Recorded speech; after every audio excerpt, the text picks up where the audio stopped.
buenas tardes, bienvenida, bienvenido.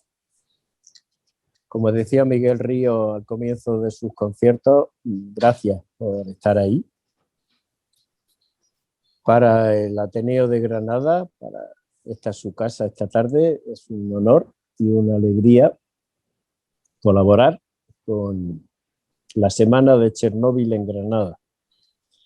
Y lo llamo así porque, además del ayuntamiento, la universidad, además de César Morón y su interés por trabajar este tema, el Centro UNESCO ha organizado una semana que está compuesta por una exposición, donde hay 2 mesas redondas y una obra de teatro este fin de semana en el Isabel la Católica, para acordarnos, para no olvidar lo que pasó y lo que sigue pasando en Chernóbil.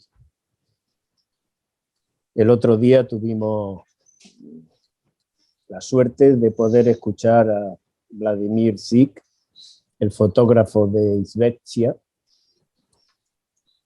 que hace 35 años, cuando él tenía 35 años, y desde entonces, desde aquella noche del 26 de abril, ha venido fotografiando, decía que tenía cerca de 1 millón de fotografías desde entonces hasta ahora, ha venido fotografiando esa zona de Europa, que ha quedado marcada precisamente por un desastre y no precisamente natural, como se vio en el debate posterior.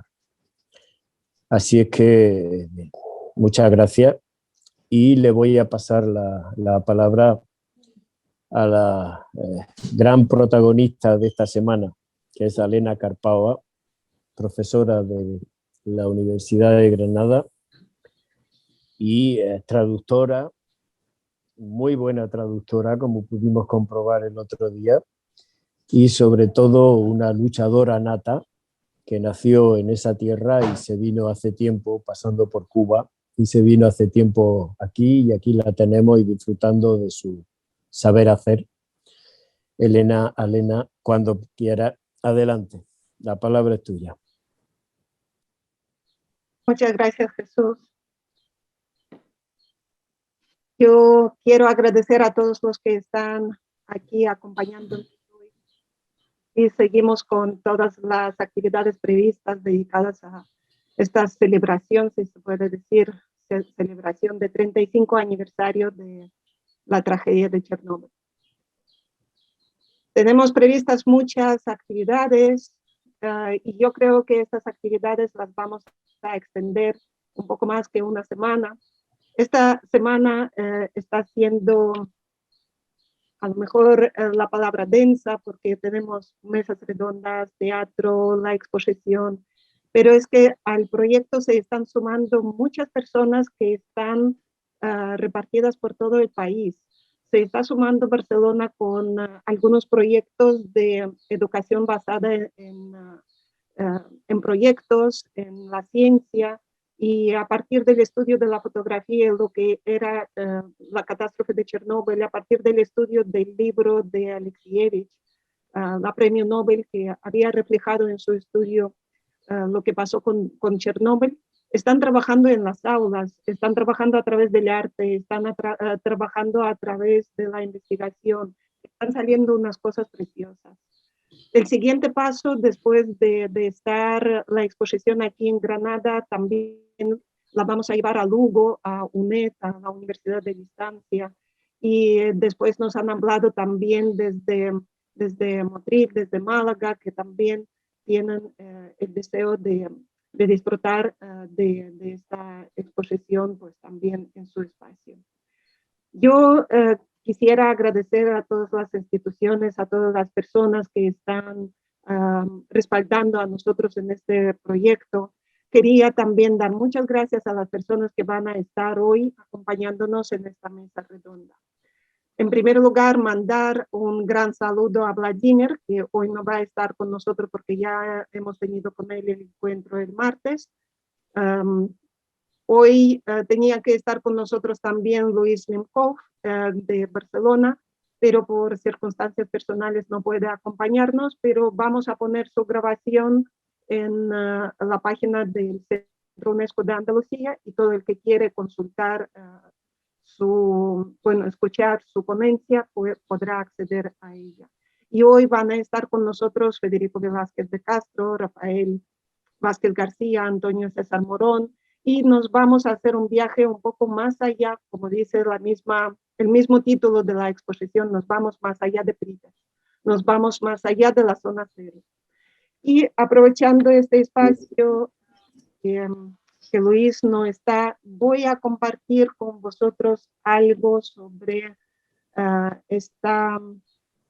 para introducir un poco también dónde estamos y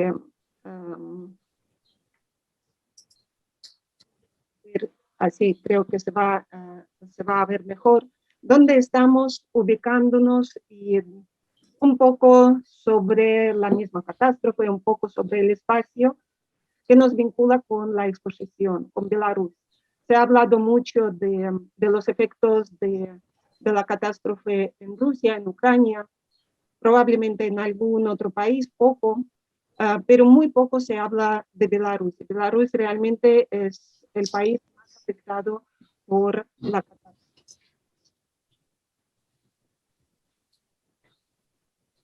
Este es el autor de la fotografía que estamos exponiendo en Cuarto Real, Santo Domingo. Es una persona que ha participado durante 30 años en un estudio longitudinal de haciendo las fotos de los lugares afectados por Chernóbil y que no están en la zona cero. Son aldeas pequeñas de la República de Belarus, del sur de Belarus, aldeas que han visto migrar a la gente, aldeas que han visto enterrar sus casas, aldeas que han visto volver a la gente, y al final no traemos la tragedia como tal, no traemos la zona cero, no traemos las fotos a las que todo el mundo ya está acostumbrado. Traemos estas historias de las vidas humanas, vidas que se han desarrollado en estas aldeas pequeñas, sus dificultades, con sus aportaciones, con sus inquietudes, con su elaborar la tierra, algo real, algo muy cercano, algo de lo que a lo mejor no se ha hablado por ahora, y lo que queríamos dar de voz a estas personas que nunca han sido escuchadas. Para entrar un poco, voy a dar una pequeña información sobre el accidente. Seguro que es una información ya muy conocida por todo lo que se celebra este año y los años anteriores. Yo creo que esta información ya está presente, que la conocéis, pero por lo menos quería ubicarnos un poco. El día 26 de abril, un sábado, por la madrugada a la 1:23, pues pasó este accidente. Tuvo lugar y voy a ubicar así un poco en el mapa, tuvo lugar en Ucrania, a unos 110 kilómetros de Kiev, de la capital, y a unos nada más 20 kilómetros de Belarus. Nos vamos a situar en este espacio que es la República de Belarus. La radiación fue detectada por el norte, por Suecia, y realmente Moscú no ha dado ninguna información cuando pasó el accidente. Y solamente por presión de Suecia es cuando Moscú se ha pronunciado con un breve comunicado que decía lo siguiente: un accidente ha ocurrido en la central nuclear de Chernóbil. Uno de los reactores atómicos ha resultado dañado. Se han tomado medidas para eliminar las consecuencias del accidente. Se está otorgando ayuda a las víctimas y una comisión gubernamental ha sido conformada. Como se ve, no hubo mucha información, y de verdad, yo era pequeña en aquel momento, tenía 13 años nada más. Pero yo no me acuerdo de las noticias en la televisión hasta los años 90. Y así, con este desconocimiento que... Matías. Sí. Si en algún momento me queréis interrumpir, preguntar algo, decídmelo, paro. y respondo. Entonces, el primer comunicado un poco más amplio se dio el 14 de mayo, cuando ya se ha hablado un poco de la magnitud pero antes del 14 de mayo, las personas han salido a la calle en unas manifestaciones del 1 y 9 de mayo, el Día del Trabajador y el Día de la Victoria. Y aquel día llovió, o aquellos días llovió, que es normal en la primavera. Pero lo que no era normal es que la lluvia de aquel año llevaba una carga muy grande de dióxido de uranio, carburo de boro, óxido de europio, herbio, aleaciones de circonio y grafito expulsados por todo lo que, bueno, de aquel accidente y el que traía la nube radiactiva. Perdona, una pregunta. Sí. No, la radiación no llega hacia la parte de Moscú porque no dieron datos, ¿no? Los datos de cómo fue afectado, bueno, los datos que se está produciendo el accidente en Moscú, claro que tenía desde el primer momento y los liquidadores fueron enviados en el mismo momento. Pero la falta de transparencia, la falta, socialismo del que estábamos hablando el martes, estaba tan presente. En Rusia siempre todo estaba bien, para la población se vendía que todo estaba bien. Y que no había ninguna, incluso muchos años se hablaba de fobia a la radiación, y que realmente no hubo ningún peligro. No querían hablar del tema y todavía no se quiere hablar del tema. Y lo vamos a lo mejor viendo así en dos pinceladas mientras lo estoy diciendo. En aquel momento, pues junto con esta lluvia, cayeron las sustancias que superaban en 500 veces las liberadas, por ejemplo, por la bomba en Hiroshima en el año 45. Y si nosotros nos vamos, por ejemplo, a este mapa, es un mapa elaborado por Isao Hashimoto. Los japoneses hicieron un estudio muy profundo a partir de las bombas atómicas que fueron, impactaron sobre su territorio. Ellos hicieron un estudio muy interesante y muy profundo. Uno de los que han hecho estos estudios, pues presenta un mapa interactivo, lo podéis encontrar en internet, que nos habla de los experimentos o pruebas nucleares que se han llevado a cabo entre el año 45 y 98. Los puntitos blancos representan el impacto de estas pruebas nucleares militares sobre nuestro planeta. Ya podéis ver qué impacto ha tenido esto, esta práctica de los experimentos nucleares. Pero además hay otro grupo, Sedoku Shimbun, también japoneses, los que recogen en su estudio más de 10.000 accidentes nucleares civiles de distinta magnitud. No todos como Chernóbil, pero sí había algunos con la misma potencia. Y entonces, es que Chernóbil como tal no es solamente este Pripyat, no es solamente este territorio. ¿Por qué no se habló? ¿Por qué Moscú no habló? ¿Por qué los demás no hablaron? Porque desde el año que yo he visto, desde el año 49, 50, hasta 86, que pasa la catástrofe en Chernóbil, había muchos accidentes de los que no se ha hablado. En Rusia también. Y esta falta de transparencia y a lo mejor por no querer realmente hablar sobre este asunto. En los años 80 hubo muchas movilizaciones, y de esto hablarán nuestros ponentes, que estaban relacionados en estas protestas de la falta de transparencia. Y realmente hay un estudio, por ejemplo, de Vilanova, que está hablando de cómo las protestas en España trataban de prevenir construcción de las centrales atómicas aquí en España, por ejemplo. ¿Por qué Rusia? ¿Por qué se habló de Chernóbil? Probablemente porque Rusia en aquel momento está ya en un periodo de debilitamiento. Entra en poder Mikhail Gorbachev con su glasnost, con su transparencia. el país está debilitado y ya no se sabe si Chernóbil influyó en la caída de la URSS o la URSS ya estaba tan debilitada y por eso se pudo hablar de Chernóbil, pero está interconectado. Como veis en este mapa y este estudio de Yablokov, la radiación llegó incluso a Estados Unidos, ha dado vuelta al mundo. Todo el hemisferio norte realmente fue contaminado. Según el estudio de Yablokov, hubo entre 400 y 600 millones de personas afectadas de distinta gravedad. Es uno de los estudiosos del tema que viene de Ucrania. Él fundó su Partido Verde, se puede decir, en Rusia, al que se le han hecho muchas persecuciones durante muchos años. Él murió en el año 2015 y durante toda su vida la dedicó precisamente a estos estudios. Y estaba haciendo el estudio del impacto de Chernóbil en los seres humanos, en la naturaleza, en la fauna, en la flora.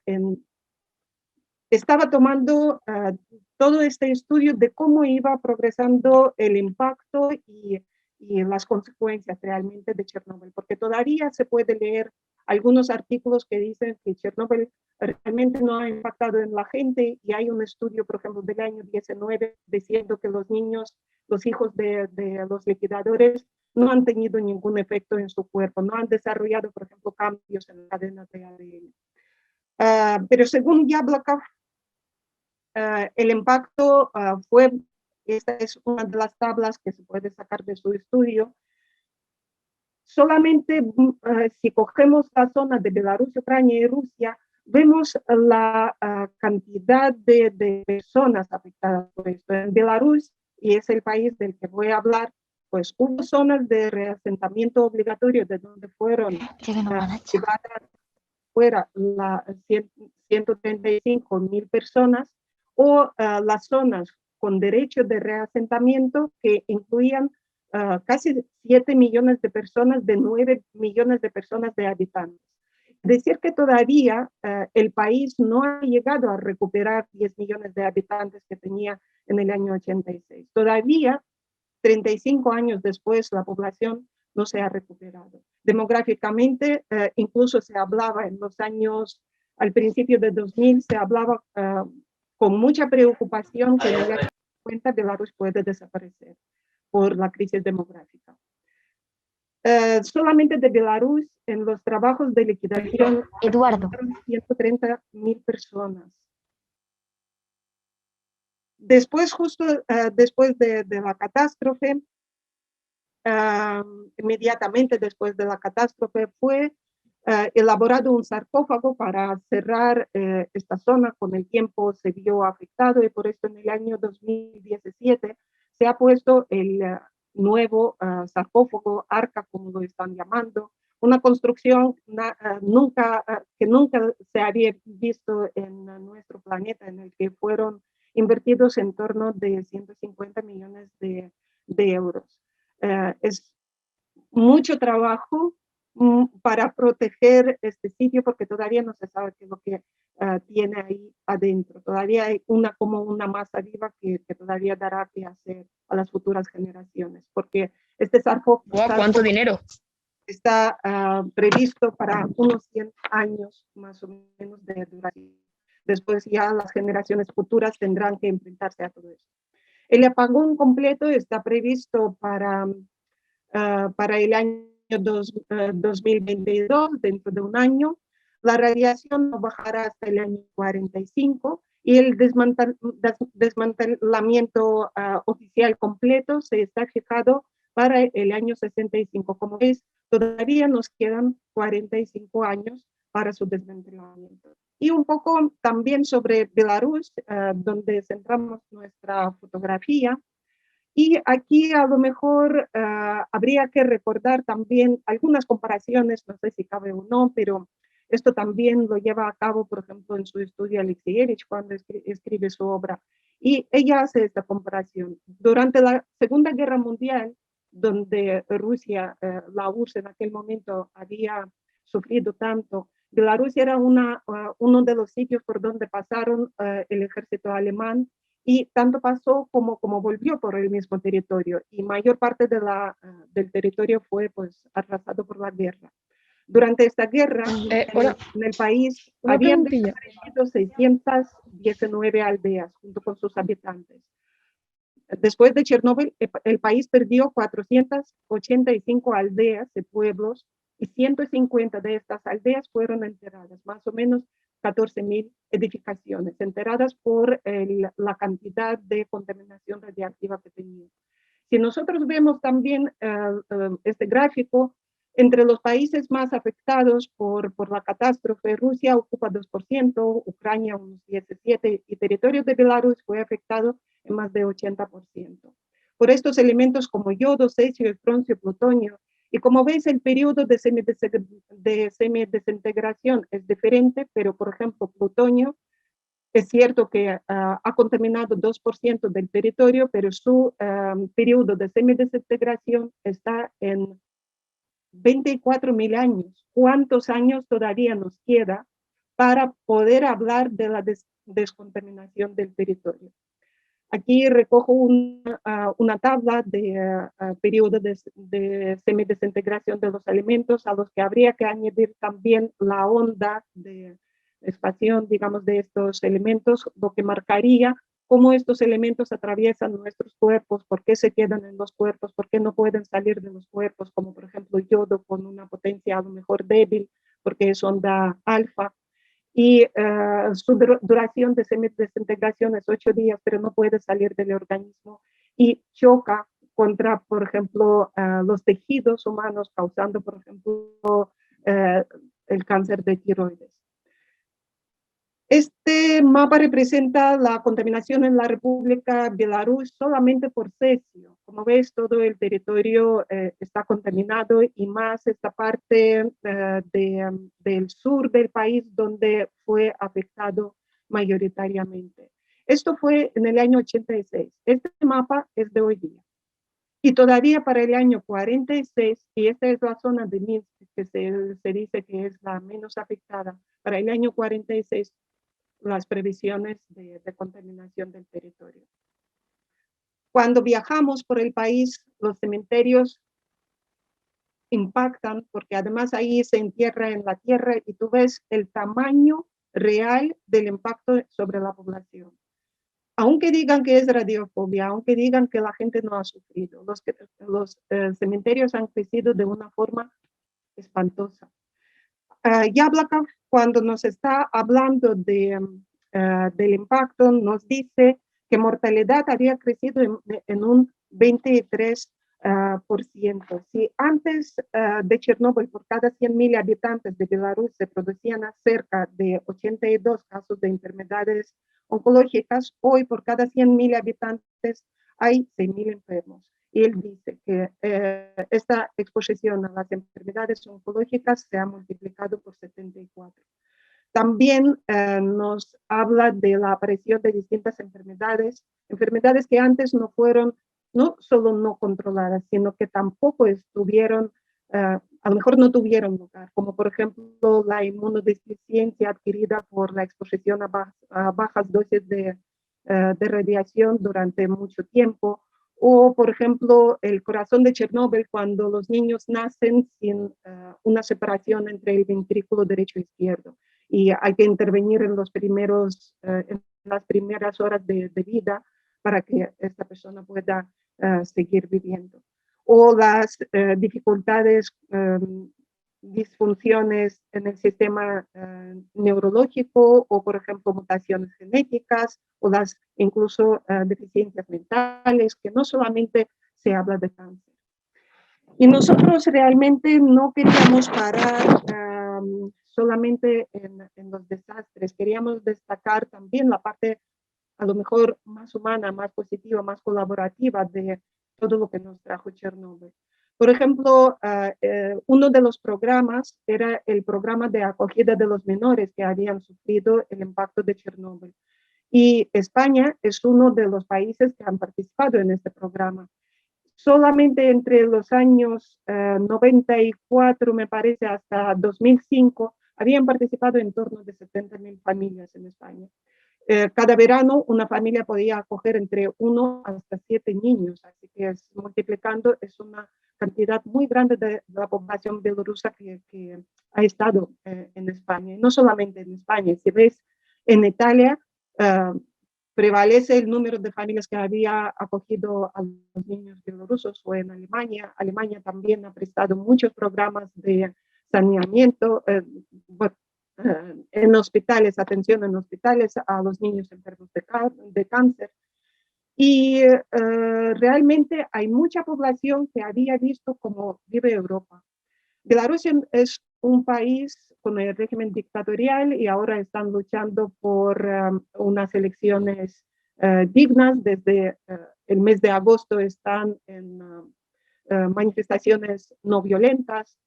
Si queréis buscar información, yo creo que se puede encontrar qué es lo que pasó después de las elecciones del mes de agosto del año pasado.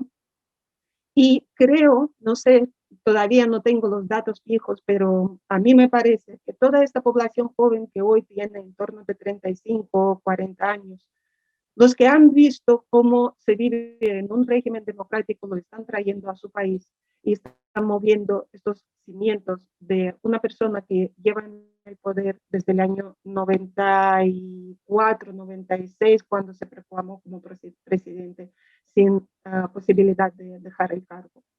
También cuando hablamos de Chernóbil, hablamos no solamente de las vidas humanas, sino también de la naturaleza, de cómo afecta a la naturaleza. Este es el bosque rojo, famoso bosque rojo, que fue dañado por la radiactividad, en el que la radiación ha influido tanto que mató a todas las bacterias que ayudan, por ejemplo, a procesar las hojas que caen en el suelo. Entonces no hay degradación de estas hojas, y hay acumulación de las hojas, y hay un peligro inminente, por ejemplo, de una catástrofe por incendio. De hecho, el año pasado, en abril, hubo incendios en esta zona que han levantado una nube de sustancias radiactivas, y estas sustancias habían llegado aquí. Hubo realmente incluso una voz de alarma que en España se están elevando los niveles de radiactividad. Entonces, estaban buscando de dónde proviene, y resulta pues que de aquellas zonas que sufrían por estos incendios.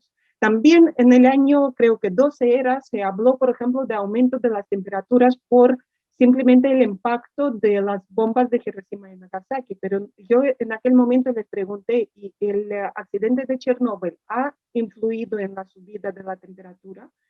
No supieron responderme porque no se han hecho estos estudios, pero si las bombas de Hiroshima y Nagasaki han influido, probablemente también lo que nosotros estamos viviendo en esta crisis climática también se debe a estos 10.000 experimentos, catástrofes nucleares, o 3.000 experimentos nucleares militares.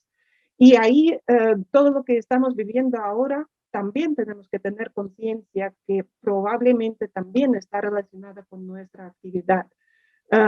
Este deshielo de permafrost, que se debe también a la subida de las temperaturas, que resucita diferentes virus, bacterias que estaban ahí desde hace 40.000 años, y que nosotros no sabemos cómo controlarlos en este momento.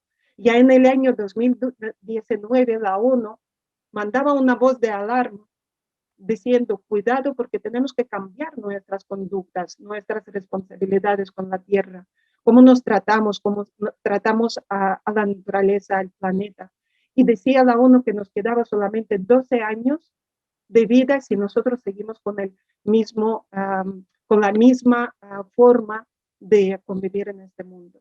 Y el Banco Mundial nos estaba también avisando de que si nosotros no paramos, están subiendo los niveles de acidificación, por ejemplo, de los océanos, están subiendo niveles de migración de aquellos los que están padeciendo diferentes catástrofes naturales, agotamiento por agua, desertización, aumento de metano, que impacta mucho más que el CO2. Y ahí venimos con nuestro proyecto también llamar la atención a esta conciencia del ser humano y de esta educación en la paz realmente, y tomar conciencia de que nosotros, cada uno, también podemos hacer algo para, a lo mejor, un consumo menor, para no utilizar tanta industria nuclear, o no sé, cómo guardamos los residuos. Y de esto ya hablarán nuestros ponentes. Es solamente decir, llamar a esta necesidad de cambiar esta responsabilidad en nuestras relaciones con nosotros, con el planeta. Y desde ahí encuadramos también nuestro proyecto dentro de la propuesta de la ONU, de la UNESCO, de nombrar este año como el Año Internacional de la Paz y Confianza. Y realmente llamar a hacer algo para que esto no se quede simplemente en el nombre del año, sino que se quede en una actitud de cada uno de hacer pequeños cambios para transformar en nuestro ámbito en lo que está en nuestras manos. Y aquí os agradezco y ya paso la palabra a los siguientes ponentes. Muchas gracias. Muchas gracias, Elena. ¿A quién dices que le pasan la palabra? ¿Quién será el siguiente? Adelante, pues.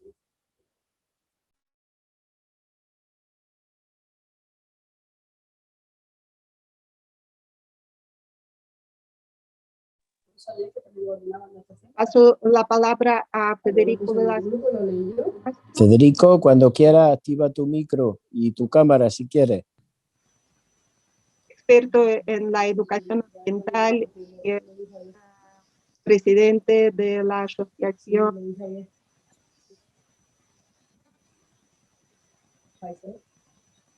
Adelante, Federico, cuando quieras. Muy bien. Bueno, pues muchas gracias, Elena. Muchas gracias por esa introducción que también nos ha situado en el contexto en el que hoy nos movíamos, y la tarea sobre la cual vamos hoy a exponer está en relación con la educación ambiental dentro del contexto actual de crisis por el que atraviesa nuestro planeta. Ahí tendríamos que comenzar diciendo que las relaciones entre el ser humano y la naturaleza nunca han sido unas relaciones amistosas, sin que haya en ello tampoco nada de sorprendente. Simplemente, pues especies como la nuestra de tan alta complejidad, según van evolucionando, van modificando el medio y lo van haciendo de manera progresiva hasta el punto de llegar a cambiar la modificación por alteración. Eso a lo largo de la historia prácticamente no ha sido algo importante, de hecho, no ha sido algo tratado, ¿verdad? Ni algo asumido como un riesgo a lo largo de buena parte, ¿no?, de la historia de la humanidad. Pero a partir de la revolución industrial primero y sobre todo a partir de la sociedad de consumo después, es cuando vamos a encontrar cómo se dan saltos cualitativos en esa relación ser humano-medio que llevan ya verdaderamente a una alteración hasta el punto que hoy ya se habla, y con toda propiedad, de una situación que consideramos de crisis ambiental. Como digo, no es un término coloquial, sino que responde muy bien a lo que hoy está ocurriendo dentro del medio.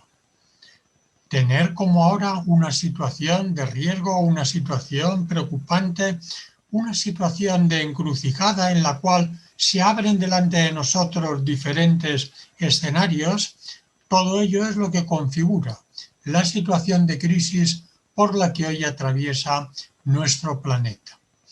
Y hablamos de esa situación, ¿verdad?, de las coordenadas de esa situación, porque por primera vez a lo largo de la historia tenemos problemas globales, algo que hasta este momento no había acontecido, problemas que evolucionan a un nivel muy rápido y que nos ponen más el énfasis en ese ritmo exponencial de crecimiento que en los propios problemas en sí.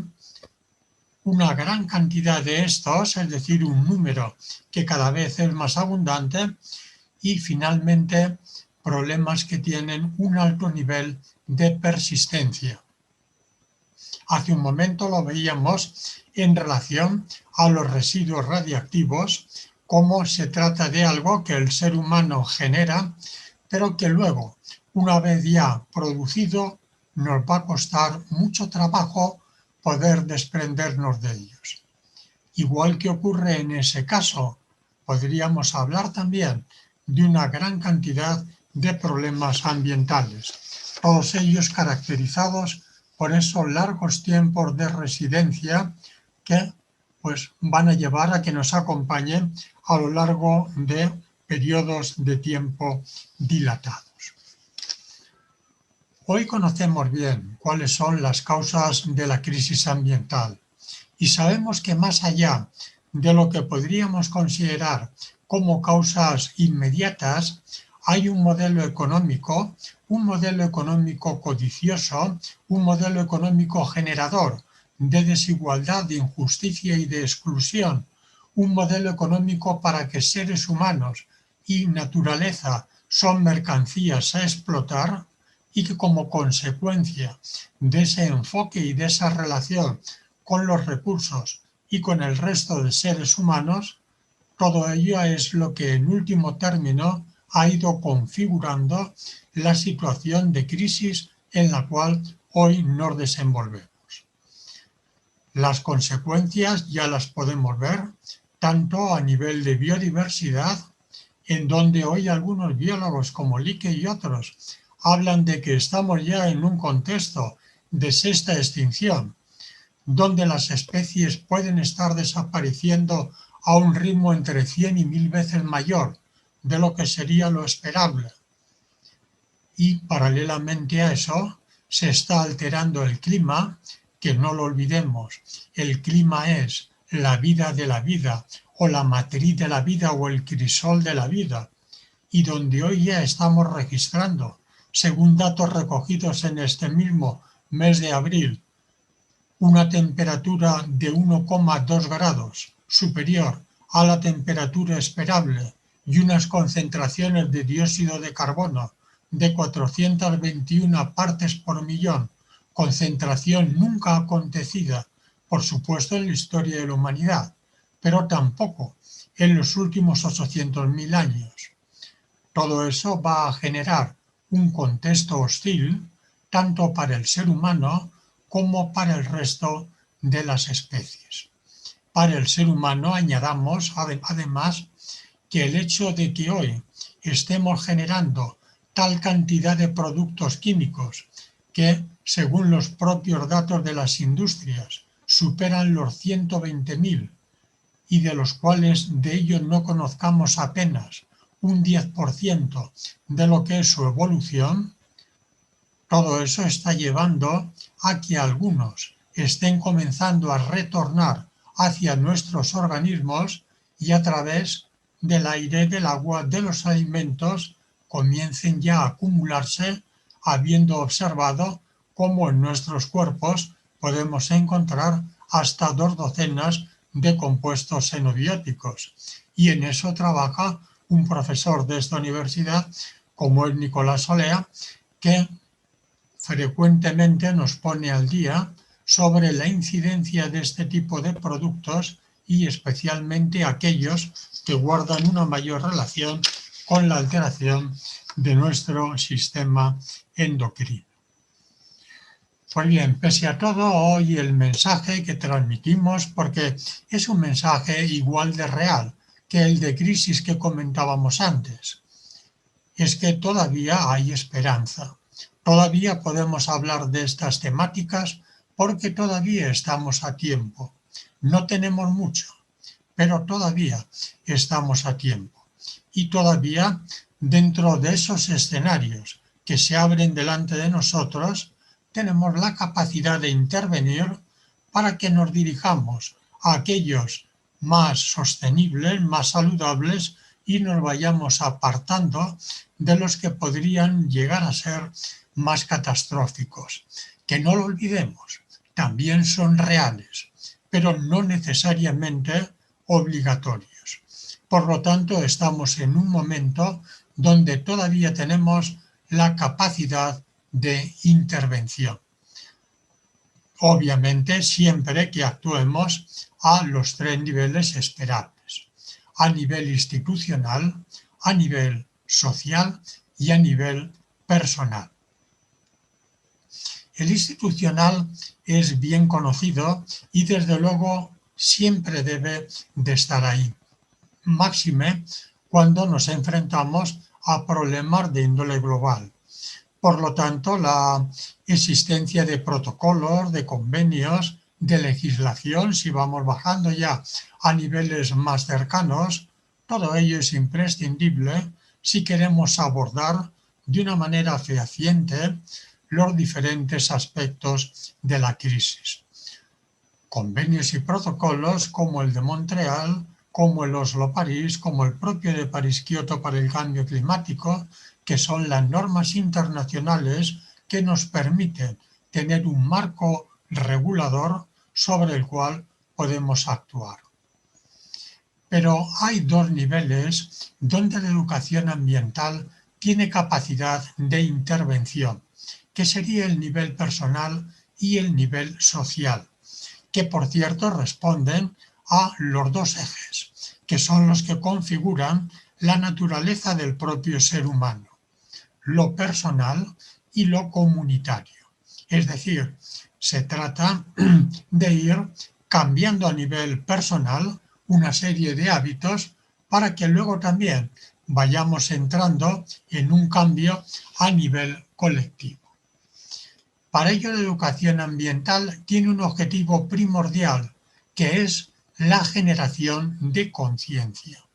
Y en esto se diferencia de otras disciplinas donde su objetivo se coloca en el conocimiento de una determinada área. Por ejemplo, si habláramos de una educación lingüística, hay que conocer la lengua. De una educación matemática, hay que conocer las matemáticas. Pero la educación ambiental no pretende que sepamos más de medio ambiente. La educación ambiental lo que pretende como primer objetivo es generar conciencia. Y eso ocurre cuando nos encontramos en situaciones delicadas, en situaciones casi podríamos decir que límites.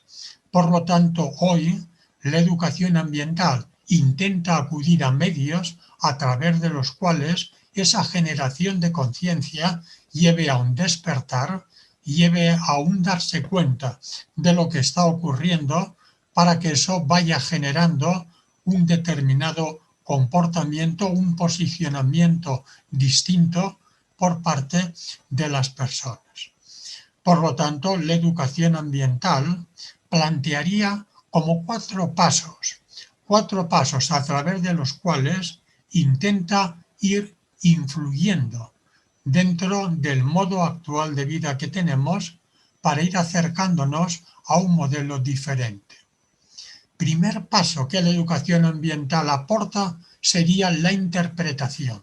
Es decir, la educación ambiental pretende ser una gran intérprete.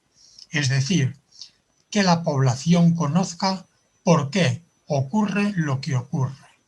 Porque muchas veces asistimos a determinados hechos y los entendemos como algo que ocurre, no sabemos muy bien por qué, y que finalmente padecemos sin que logremos conocer los vínculos que los une, por ejemplo, con nuestra forma de vida. Algo parecido podríamos decir en el caso de la actual pandemia, donde la propia población pues no sabe muy bien cómo ha ocurrido esto. Probablemente ahí en China pues parece que pasó algo, pero ignora cómo toda la degradación del medio se encuentra detrás de la propagación no de esta, sino de las epidemias también que han tenido lugar anteriormente. Por lo tanto, ahí la educación ambiental quiere jugar un papel interpretativo, un papel que haga llegar a la población el por qué, ¿verdad?, las razones de por qué ocurren los diferentes efectos que vamos hoy observando. Y a partir de ahí, segundo paso, lo que se trataría sería de ir cambiando valores, de ir cambiando posiciones para que el ser humano vaya actuando de una manera diferente. Cualquier educación está basada en valores. La educación ambiental no es una excepción, solo que hay valores que serían más genuinamente propios de lo que es la educación ambiental. El valor de la responsabilidad, un valor por el cual todo lo que ocurre me interesa.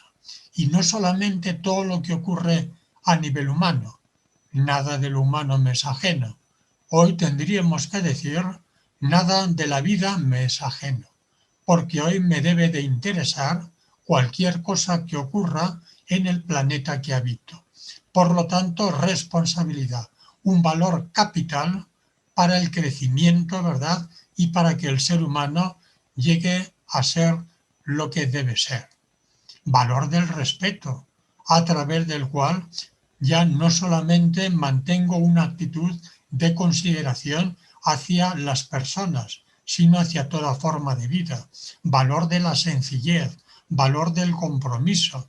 Todo ello es lo que va configurando una determinada forma de ir viendo la vida una vez que yo he comprendido que mi forma de vida también influye en lo que hoy ocurre en el mundo, que es lo que la educación ambiental pretende, que te vincules, que comprendas que hoy eres víctima y verdugo, que hoy lo que ocurre a tu alrededor tiene que ver también contigo, que ya no es el momento de echar balones fuera, no es el momento de que las culpas vayan solo para la administración, la empresa o cualquier otro factor exterior, que probablemente también lo tiene, sino que es algo en donde tú también te encuentras vinculado. Por lo tanto, primer punto, que comprendas. Segundo punto, que modifiques. Tercer punto, que cambies. Y ese cambio va a venir a partir de buenas prácticas, porque lo vamos a ir observando en la medida en que voy siendo consecuente con aquello en lo que creo. Cuando yo ya comienzo a tener actitudes de conservación y ahorro, cuando mi movilidad ya es diferente, es una movilidad sostenible, cuando mi alimentación también comienza a cambiar y es saludable, cuando mi consumo también es diferente, es más sostenido, es más contenido, más comedido. Todo eso sería la puesta en práctica de esos buenos modelos, buenos ejemplos de funcionamiento que revelan que somos coherentes con aquello que se supone que hemos llegado a comprender. Y hay un último paso, porque hoy no basta con que el ciudadano sea un buen ciudadano, tenga un buen comportamiento cívico. Hoy es necesario un paso más, y ese paso más es la organización, el que te integres con otro dentro de la sociedad civil, el que no actúes solo, el que no pienses que solamente con un cambio individual ya va a cambiar el mundo. El cambio individual es una condición necesaria, pero no suficiente.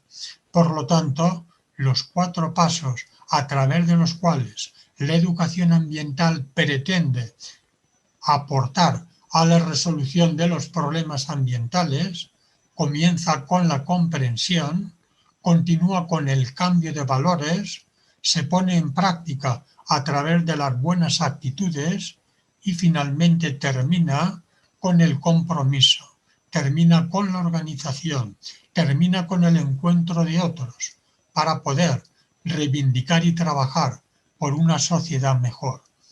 Por lo tanto, esta es la labor que la educación ambiental se plantea y es sobre lo cual todos los que nos movemos dentro de ese campo venimos trabajando. Hay que recordar, no obstante, que la educación ambiental, para que sea válida, debe de ser práctica, es decir, debe ser resolutiva. No puede quedarse meramente en teoría, no puede ser solo un instrumento de análisis. Tiene que ser práctica y resolver los problemas. Debe de ser participativa, porque a la hora de buscar cómo la persona puede adquirir la conciencia, Esto va a venir no tanto por lo que lea, no tanto por lo que oiga, no tanto por lo que vea, sino por aquello en lo cual yo me involucro. Por lo tanto, cuando yo me implico, cuando yo participo, es cuando yo verdaderamente aprendo y cuando yo puedo adquirir esa conciencia. Debe de ser cooperativa, porque de esa manera, trabajando en equipo, es como puedo resolver finalmente los problemas. Tiene que ser crítica, porque debe de tener en todo momento un cuestionamiento de ese modelo económico del que hemos comentado. Debe de ser discursiva, no debe de temer el debate, como decía Paulo Freire, porque el debate también conciencia. Todo aquello que suponga sacar, todo aquello que suponga expresión, todo aquello que suponga contrastar, todo eso finalmente es lo que va a llevarme a que yo me vaya haciendo cargo de los problemas. Cuando eso lo hago en grupo, lo hago en equipo, la fuerza es todavía mayor. Y finalmente, la educación ambiental transforma. La educación ambiental debe ir dirigida siempre hacia un cambio de modelo. De lo contrario, solamente estaríamos poniendo parches. Queremos que la educación ambiental contribuya a una transformación. Para terminar, si pusiéramos un ejemplo, en el caso de la energía, que es lo que hoy nos ocupa, pues podríamos ver cómo seguimos estos 4 pasos. Bueno, lo primero de todo sería la interpretación, es decir, hoy la energía nuclear, pero también otras energías que hoy están puestas también un poco en entredicho, como todas aquellas cuya fuente sean los combustibles fósiles. Todo eso hay que comprender, en primer lugar, porque hay esa demanda enorme por parte de la población y en donde efectivamente, cuando esa demanda será de esos niveles tan elevados, es cuando comienza a producirse ya, pues como esa, diríamos, concentración energética. Para eso nos puede ayudar mucho la ecuación de impacto, una ecuación que está basada en la población, el nivel de vida y la tecnología. Cuando vemos en esa ecuación que la población es muy elevada, que el nivel de vida, sobre todo en los países occidentales, es un nivel de vida que va más allá de los límites que el planeta tiene, y cuando vemos que el tipo de tecnología utilizada es una tecnología de impacto, como puede ser la nuclear o pueden ser el petróleo u otras, de ahí se va a derivar que el posible riesgo puede ser muy elevado.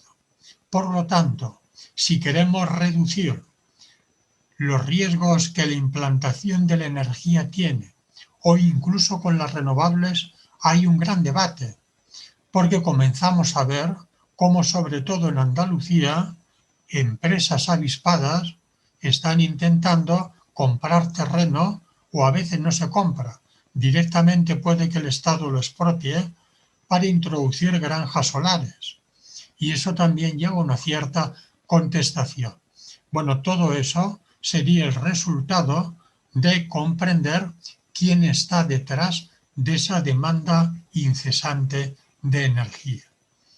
Bueno, pues una vez que eso se entienda y una vez que sepas que eso tiene que ver también con tu huella ecológica, con cómo tu modo de vida impacta en el medio, es donde a partir de ahí deben surgir esos valores de una vida austera, sencilla, más simplificada, de una puesta en práctica de una serie de buenas actitudes en relación, por ejemplo, con el transporte y finalmente, pues ese compromiso del que hemos hablado, donde a través de organizaciones ambientales puedes estar trabajando de una manera más eficaz por un planeta más justo.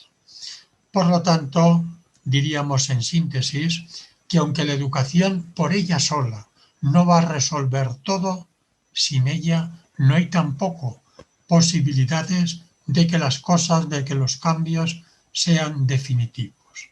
Y ahí la educación no solamente va dirigida a niños, sino que la educación va dirigida a todo sector social, fundamentalmente adultos, que son los que hoy por hoy hacen los daños ambientales. De manera que en cualquier programa, transversalmente, la educación siempre será una herramienta que contribuirá a elevar el nivel de conciencia y detrás de ello a tener un instrumento eficaz para la resolución de los problemas ambientales. Muchas gracias. Muchas gracias, Federico, tan claro y concreto como siempre. Alena, ¿quién tenía la palabra ahora? Ahora vamos a dar la palabra a Rafael Vázquez García, profesor de la Universidad de Granada, de la Facultad de Ciencias Políticas y experto en la vulnerabilidad humana y sentido de la comunidad. Bien, bueno, pues buenas tardes a todas y a todos. Se me escucha bien, ¿verdad? Para no seguir hablando.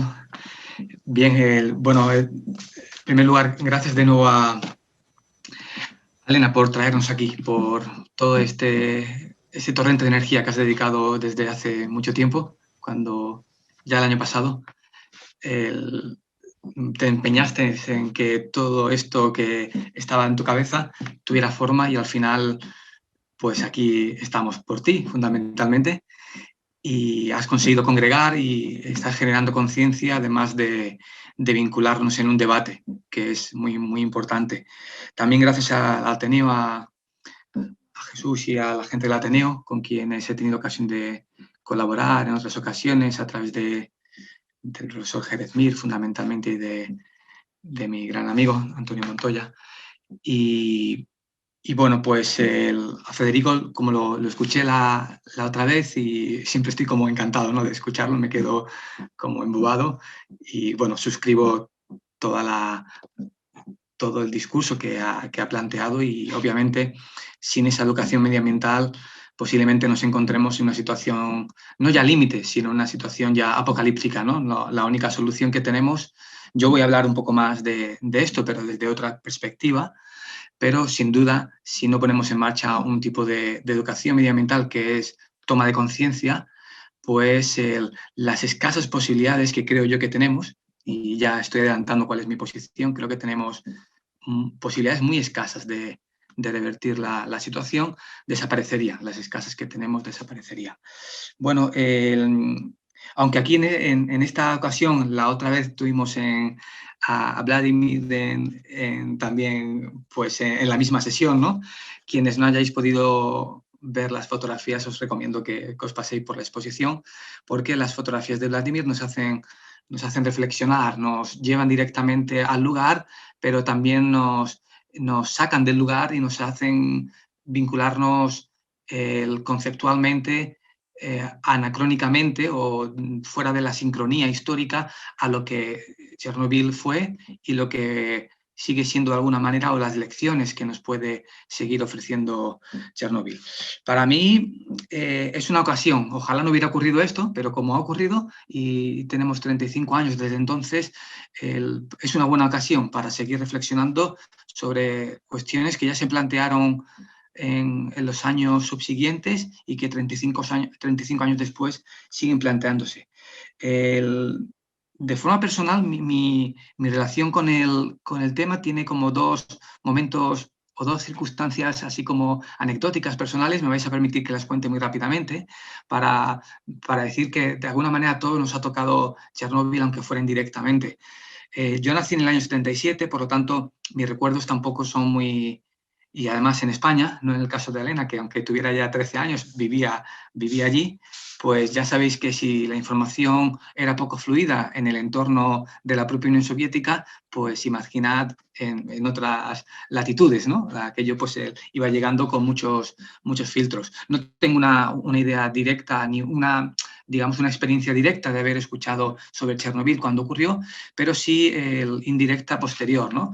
Durante algún tiempo viví en Polonia y de ahí mi interés por la zona y por los estudios de ciencia política en transiciones postsocialistas, de los que Alena y yo ya hemos hablado personalmente, y me llegaron muchos comentarios de personas que habían nacido en la segunda mitad de los años 80 o incluso que habían nacido un poco antes, a principios de los 80, gente muy joven que estaban naciendo en aquella época, que ya a finales de los 90 o en el siglo XXI tenían bastantes problemas, bueno, fundamentalmente relacionados con tiroides, pero no solamente con tiroides, sino con otras circunstancias de anomalías fisiológicas, incluso de vista, de auditivos, problemas respiratorios. Y fue cuando escuché por primera vez la idea de Chernóbil nos afectó. Estábamos en Polonia, pero nos afectó. Evidentemente hay zona fronteriza entre la República de Bielorrusia y Polonia, y a través de Lituania, evidentemente, pues la radiación no conoce fronteras. Esa fue mi primera, digamos, relación personal con la idea de Chernóbil como un elemento fundamentalmente negativo. Tiempo después tuve ocasión de ser invitado a dar clases en la Universidad Estatal de Minsk, y en una universidad, bueno, pues en otra universidad también en Minsk, desde estudios políticos, y bueno, me contaron muchos estudiantes que ya tenían entonces como unos 20 años, que habían tenido una experiencia de haber estado pues durante veranos y a veces durante más tiempo en otros países de la Europa occidental o de Europa, como ellos mismos decían, ¿no? Hemos estado en Europa, ¿no? Vale, como si Bielorrusia no lo fuera. Siempre también me gusta contar la anécdota de que el centro geográfico de Europa está en Bielorrusia. Bueno, en algún lugar intermedio entre Lituania y Bielorrusia, y siempre también hay la controversia, ¿no? Cada país un poco quiere también tener ese señalamiento de tener el centro geográfico del propio continente europeo, ¿no? Por lo tanto, Bielorrusia no está tan al este como se plantea, ni todo es la Europa del este oriental muy lejana, ¿no? Está más cerca de lo que parece. Bien, esa precisión me gusta hacerla porque, bueno, quienes conocemos la zona y pues damos una mayor cercanía a lo que realmente es, ¿no? Entonces, estos dos elementos que desde siempre me han hecho pensar que cualquier catástrofe genera como dos canalizaciones contrapuestas. Una es negativa en los efectos que tiene y la otra siempre, no voy a decir positiva, pero al menos sí que reactivamente sí podemos considerar que es positiva. Es decir, la catástrofe ha ocurrido, tenemos que hacer algo, tenemos que solucionarlo de alguna manera, tenemos que dar solución a lo que ha pasado. El caso de los acogimientos o de los traslados temporales de población, fundamentalmente niños, ¿no? Pero no solamente tan pequeños, de población de Bielorrusia a otros países del entorno, fundamentalmente europeos, pues nos da a entender que también hubo un canal, un caudal de propuestas positivas y reactivamente positivas. Por lo tanto, aquí es donde yo quería situar un poco lo que os quería comentar ahora, y la perspectiva que adopto es una perspectiva, bueno, desde la ciencia política, pero más concretamente desde la filosofía política y lo que denominamos la crítica del antropoceno, de esta idea del antropoceno. Y ahora me explico un poco mejor, pero bueno, Federico la conoce obviamente y seguro que algunas otras personas que estáis aquí ahora mismo conectadas también tenéis una primera aproximación al concepto. Digamos que la cuestión del antropoceno viene a decirnos que estamos en una era, pues no todo el mundo acepta, ¿vale? Ni medioambientalistas, ni biólogos, ni geógrafos, no todo el mundo acepta esta denominación, pero tomémosla como válida, al menos provisionalmente. Y la idea es la siguiente: la repercusión y los efectos de la revolución industrial y del capitalismo, cada vez en un estadio de desarrollo mayor, no solamente tecnológico, pero sí también en la utilización de recursos a nivel universal, ha generado la sensación de que el hombre, bueno, no es una sensación, es una realidad con bastantes evidencias de que la incidencia del ser humano sobre el planeta Tierra es cualitativamente y cuantitativamente mucho mayor de la que se había llevado a cabo en siglos anteriores. Si tuviéramos que hacer un desarrollo, digamos que desde que la especie humana está sobre la faz de la Tierra, pues hay una incidencia, hay una huella ecológica, como comentaba Federico. Pero esta huella no tiene precedentes en un periodo preindustrial a lo que ocurre a partir de, pues pongamos, un momento de inicio, no sé si en la Revolución Industrial Inglesa, ya en el siglo XVII y posteriormente, evidentemente, hasta la actualidad. Por lo tanto, la incidencia del ser humano sobre la Tierra ha tenido un aceleramiento tan brutal en los últimos, vamos a poner, 2 siglos y medio, que no puede ser comparado con nada de lo que haya ocurrido antes, ¿vale? Pero la idea del antropoceno genera otra reflexión, y esta es una reflexión que voy a mostrarme especialmente crítico con ella. La idea es la siguiente: puesto que por primera vez tenemos una conciencia real, fáctica, de la transformación que hemos operado sobre los recursos, sobre el medio ambiente, al mismo tiempo la tecnología nos ofrece las posibilidades de revertir o de controlar esta situación. Bien, entonces yo creo que aquí es donde entra en juego o propongo mi perspectiva crítica ante la idea de que somos capaces, tenemos capacidad de revertir o de controlar la situación. Bien, no estoy tan seguro de que esto pueda ser así. Pero antes de ello me vais a permitir que esta segunda crítica, que yo denomino la crítica a la prepotencia humana de especie, es la que en el caso de Chernobyl, existe una variante especial de esta prepotencia, que es la prepotencia política, que se dio se sigue dando, se ha dado durante siglos, pero que es especialmente evidente en el periodo de la Guerra Fría o de la posguerra. Bien, la división bipolar, que no era tan bipolar, pero bueno, sí que aparecían 2 grandes bloques, al menos se nos ha configurado así el mapa de posguerra.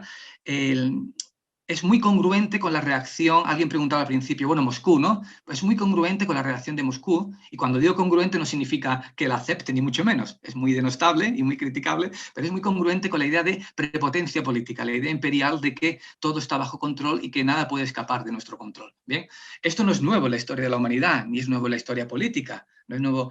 Todos los imperios, y no solamente los imperios, sino los estados-nación y cualquier otra forma jurídico-política, tiene una sólida base de prepotencia política. El concepto de soberanía, en el fondo, es un concepto de prepotencia política. Tenemos un control sobre una población y en un territorio concreto sobre todo lo que ocurre. Bien, incluso en regímenes más o menos democráticos, ¿vale? No estoy hablando solamente de regímenes autoritarios o dictatoriales como lo era la Unión Soviética. Entonces, creo que Chernobyl pone muy de manifiesto las fallas o, en el fondo, los límites, la incongruencia de esta prepotencia política. En algún momento iba a haber fisuras, ya las había. Comentábamos en la sesión anterior que de algunas de las cosas que había leído, la cantidad de explosiones o de experimentos nucleares, atómicos, que había llevado a cabo la Unión Soviética durante el periodo de la posguerra era ingente. Tenemos el datado que esto se llevó a cabo fundamentalmente en Asia Central, en las antiguas repúblicas socialistas soviéticas de Asia Central, por Turkmenistán, Kirguistán, Kazajstán fundamentalmente, el enorme territorio de Kazajstán, ¿no? Por lo tanto, en algún momento esto se iba a escapar, iba a haber alguna fisura. Chernobyl, y Elena decía algo muy interesante, a mí me interesa mucho, ¿no? No sabemos si es causa o consecuencia. Bueno, en el sentido, evidentemente es un accidente, ¿no? Nuclear, ¿no? No hay evidencias de que fuera provocado, ¿vale? Por lo tanto, es un accidente. Ese accidente no sabemos si delata la decadencia de la Unión Soviética como tal. Es casi como cuando todo va mal, cuando las piezas empiezan a caerse, cuando la pintura se desquebraja y vemos las primeras humedades, estamos ya viendo que la casa se nos viene encima, ¿no? Pues Chernobyl es casi como la primera viga que se cae de la casa, o al menos un trozo de techo que ya nos dice, oye, mejor, esto parece que amenaza ruinas, ¿no? Pero al mismo tiempo, Chernobyl también es una causa que acelera también, claro, por supuesto, acelera la incapacidad de un imperio de aceptar, de controlar la información, porque no es capaz de controlar ni siquiera la información, ¿vale? Se filtra rápidamente, como la radiación, también se filtra la información, llega rápidamente a los países occidentales, y también Chernóbil acelera, seguro, acelera en gran medida pues este proceso de derrumbe que ya había estado en marcha, ¿no? Por lo tanto, yo creo que es causa y consecuencia, por así decirlo, teniendo en cuenta, y yo no me vincula a ninguna teoría conspirativa y no creo que fuera ningún accidente ni nada provocado, perdón, un boicot ni nada provocado, fue un accidente, parece que todo indica que evidentemente fue un accidente, un cúmulo de, a lo mejor, de malas actuaciones, de mala praxis, de no haber comprobado, pues eso, incluso los instrumentos de medición, todo esto que se venía, que siempre, que ahora nos ha mostrado muy bien en la serie, pero sin duda parece que no fue un hecho provocado para, digamos, de forma ad hoc, ¿no? Bien. Entonces, ese es el primer punto de partida que yo quería, bueno, pues situar en el debate, la cuestión de la prepotencia política. Y yo creo que la prepotencia política en el fondo está en la base de la mayor parte de los desastres naturales, bien, de forma directa o indirecta, bien, porque forzamos directamente la naturaleza que nos rodea, o bien porque tenemos la sensación de que no va a explotar y que por tanto podemos seguir apretando, ¿no? Bien, de forma directa o indirecta. Pero os decía, en relación a esta cuestión del antropoceno, que quería centrarme un poquito más en la idea de la prepotencia humana como especie. Yo estoy de acuerdo con todo lo que ha dicho Federico, no podía ser de otra manera, y creo que la mayor parte de las personas lo compartimos, pero iría algo más, o no iría, no sé si más allá, sino matizaría algo, o a lo mejor añadiría algo, más bien que ni siquiera matizar, ¿no? Las palabras de Federico, que suscribo completamente. Tengo la sensación de que necesitamos una transformación que no solamente pasa por la educación, claro que sí, es fundamental, ya he dicho al principio que sine qua non, si no hay esto no hablamos de nada, pero creo que esta transformación educativa debe al mismo tiempo contener una deconstrucción de la propia concepción que tenemos como especie humana de nuestra relación con el entorno. Con esto quiero decir que hasta que no lleguemos a la comprensión de que la especie humana es una más del conglomerado de especies que sienten, seres sintientes que habitamos un universo compartido, o en este caso un planeta dentro del universo, posiblemente sigamos empeñados en pensar que como especie humana tenemos la varita mágica para salvarnos. Quiere decirse que seguimos siendo profundamente umbilicales, seguimos pensando en nuestra relación con el planeta a través de nosotros mismos. Y creo que la educación pasa por una deconstrucción especista, lo que en filosofía política se llama caminar hacia una concepción antiespecista de nuestra relación con el entorno. Como especie humana, somos los causantes mayores de los desastres. No hay ninguna otra especie que haya ocasionado tantos desmanes en el conjunto del planeta. Hay una especie, posiblemente por el instinto biológico, que es prioritario y es predominante en la mayor parte de las otras especies. El instinto biológico casi siempre llega a equilibrios, ¿vale? Equilibrios biológicos. En nuestro caso, no vivimos por el equilibrio biológico, no nos guiamos. El equilibrio biológico no es la forma de actuar que tenemos o el criterio de actuación. ¿Por qué? Porque al criterio biológico se sobreponen otros criterios, que son criterios de rentabilidad económica, de supremacía racial, de supremacía nacional, identitaria, etc. Por lo tanto, la especie humana es la única que es capaz de actuar no solamente guiada por un instinto de conservación biológico, de equilibrio biológico, sino guiada por criterios que consideramos sociales, políticos, y que generan pues, un efecto negativo no solamente en nuestras relaciones interpersonales, sino también sobre el planeta. Bien, la mayor parte de las catástrofes, y Chernóbil, la búsqueda por liderar la energía nuclear, no es un hecho biológico, es un hecho político, ¿vale? La mayor parte de las veces cuando se producen atentados contra la naturaleza, están motivados por la persecución de un liderazgo económico, un liderazgo político, un liderazgo identitario, una supremacía, pues imaginad que la conquista o las expediciones lunares fundamentalmente están vinculadas no solamente por un espíritu científico, de conocer lo que no conocemos, que evidentemente también existía, por supuesto, ¿no?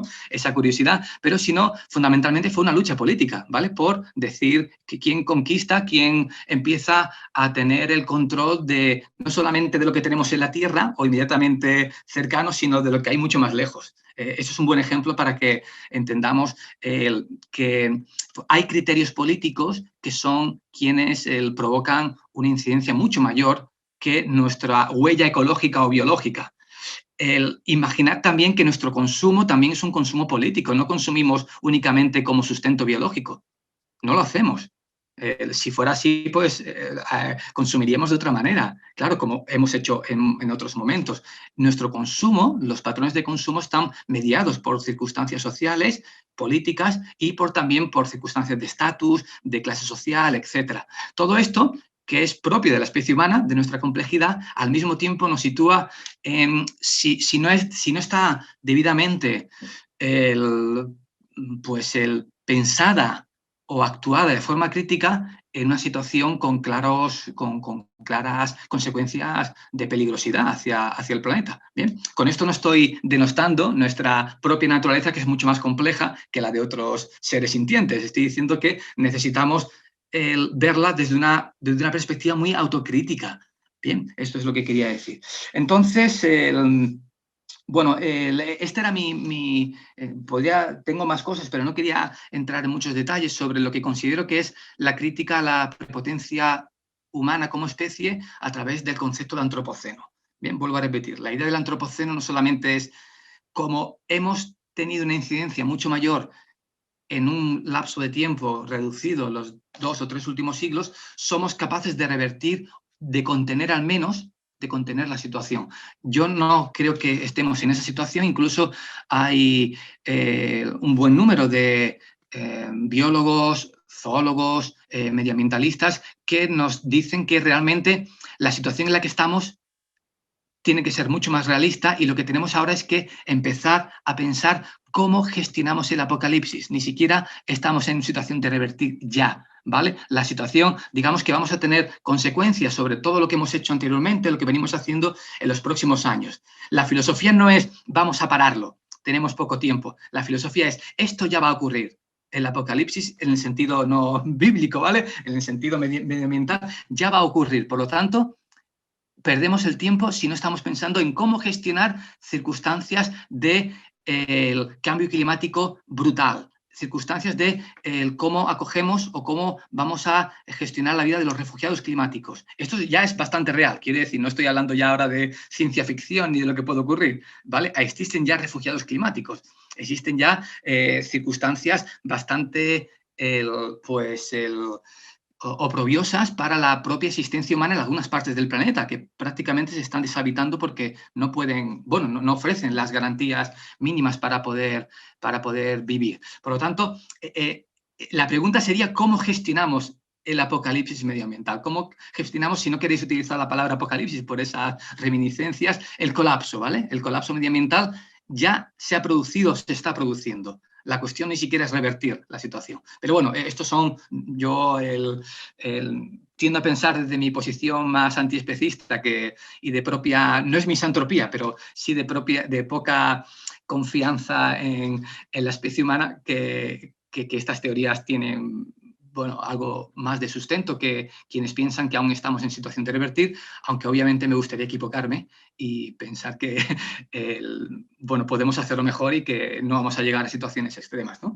Y creo que todo, en el fondo, este era mi tercer punto, en el fondo esto está muy conectado con la propia concepción del contrato social que hemos mantenido al menos en los últimos 2 siglos, el contrato social que consideramos ilustrado, ¿vale?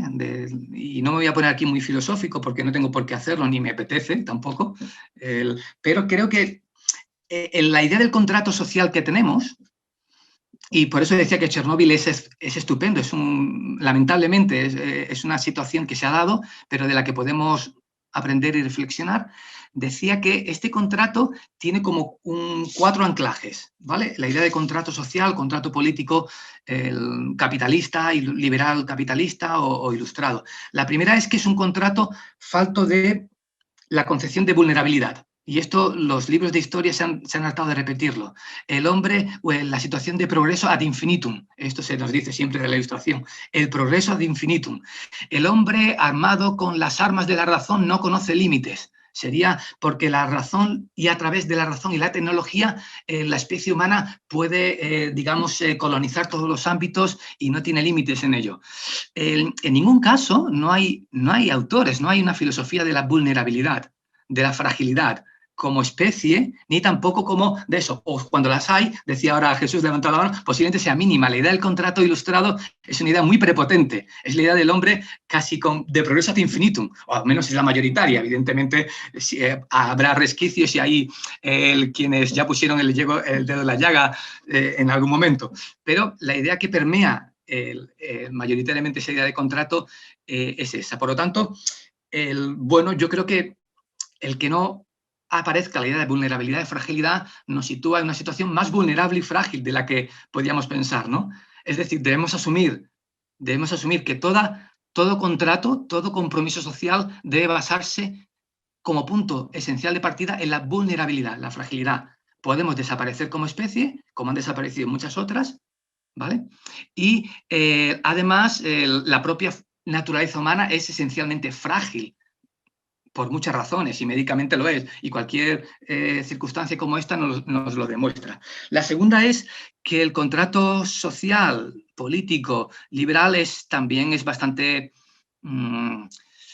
prepotente, ¿vale? Es la idea, está muy vinculada con si alguien piensa que no es vulnerable, si alguien piensa que no tiene fragilidad, ese era el monarca absoluto, se veía intocable o casi intocable, no tiene por qué pensar que tiene que ceder, ¿vale? Cuando la vulnerabilidad, la conciencia de vulnerabilidad, entre otras cosas, nos ayuda a dialogar, a ceder. Cuando alguien se considera inexpugnable, invulnerable, y esto en los regímenes autoritarios, la base es esa, quien tiene el poder absoluto no tiene por qué negociar. ¿Por qué? Porque no me puede pasar nada. Bien, de hecho las monarquías absolutas comienzan a desmoronarse en el momento en el que se dan cuenta de que, bueno, pues tienen que negociar con otro tipo de aristocracia, de burguesía incipiente, etc.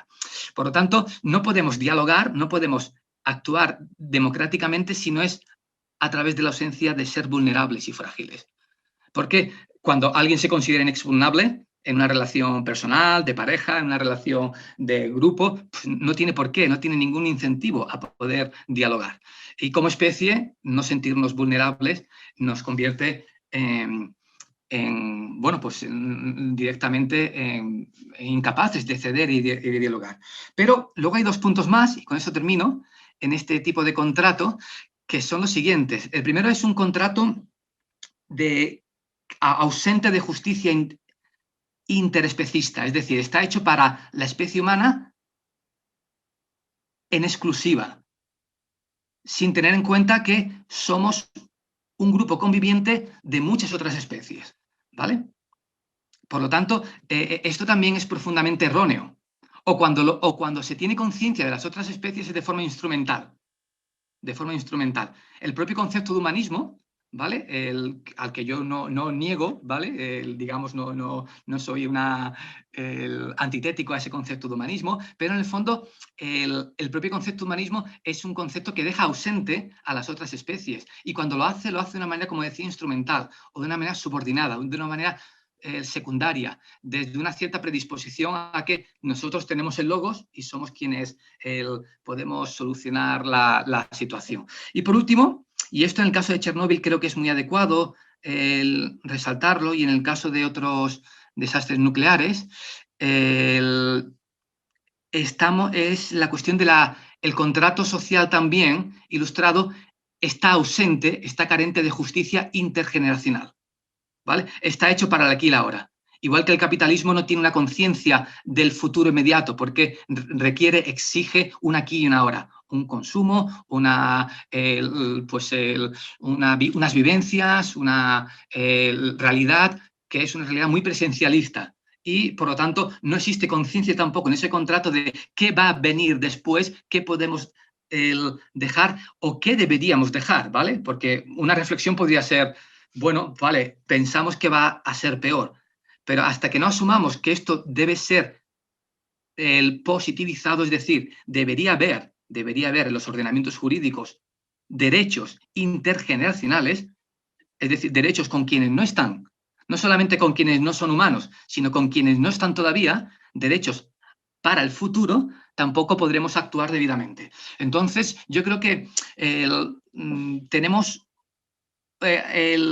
nos asentamos, las sociedades occidentales y en general el globo terráqueo humano, desde la perspectiva humana, se asienta en una concepción del contrato con bastantes problemas, muy problemática, como acabo de comentar. Para revertir esta situación, no solamente nos vale una educación, porque si la educación reincide en estos, o no es capaz de construir, no es capaz de desafiar estos cimientos filosóficos en los que está sentada nuestra concepción del contrato social, posiblemente no podamos avanzar demasiado. Bien, y por último, bueno, pues yo quería quedarme, es una reflexión también académica, pero personal sobre todo, quería quedarme con un mensaje también positivo y también quiero dar esa sensación, y Federico lo decía, ¿no? Bueno, pues hay posibilidades, claro que hay posibilidades y el propio caso de Chernobyl lo ofrece. Las fotografías de Vladimir son muy interesantes porque van mostrando cómo una cierta vida social, cultural, afectiva, se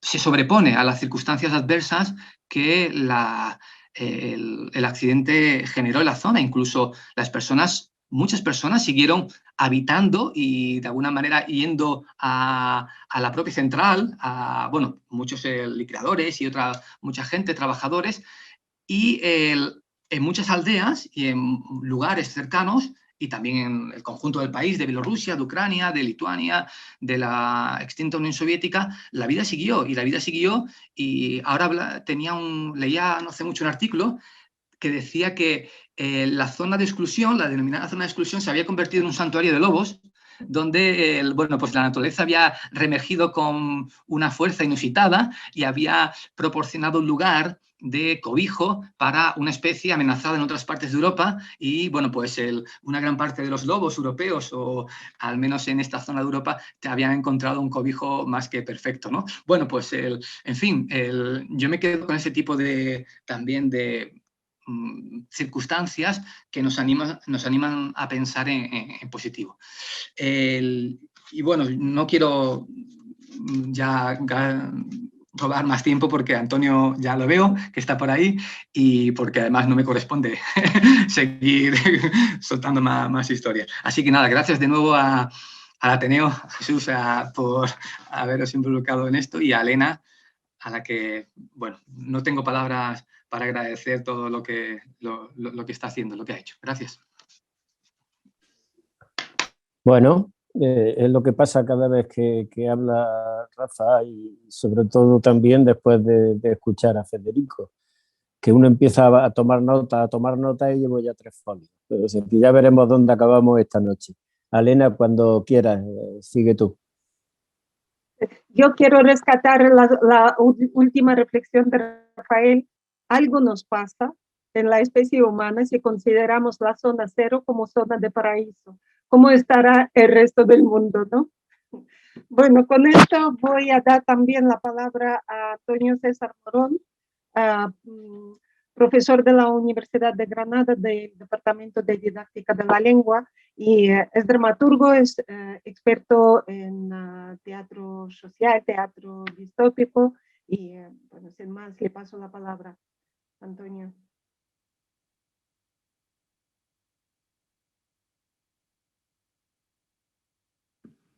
Ahora sí, Estaba silenciado. Muchísimas gracias, Alena. Bueno, hola a todos, a Jesús, Rafa. Es decir, encantado de estar aquí de nuevo en esta fantástica mesa redonda. Voy a intentar ser lo más breve posible, dando una serie de ideas fundamentales acerca de una investigación, un artículo que estoy llevando a cabo sobre este tema.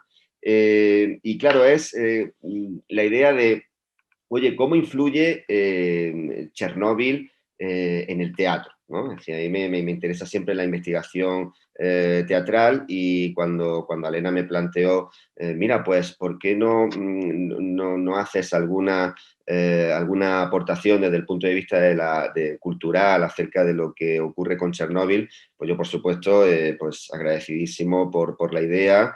Y claro, ya me puse a investigar acerca de obras dramáticas que se hubieran escrito sobre Chernóbil. Incluso me puse en contacto con los autores, con las autoras, y sobre todo lo que hice fue acotar un poquito, eso sí, el ámbito y centrarme en el ámbito iberoamericano, pudiéramos decir. Es decir, no he entrado en el ámbito anglosajón o lo que se haya escrito en alemán, no he entrado en eso, sino que me he centrado en el ámbito iberoamericano porque lo tenía mucho más cercano, ¿no?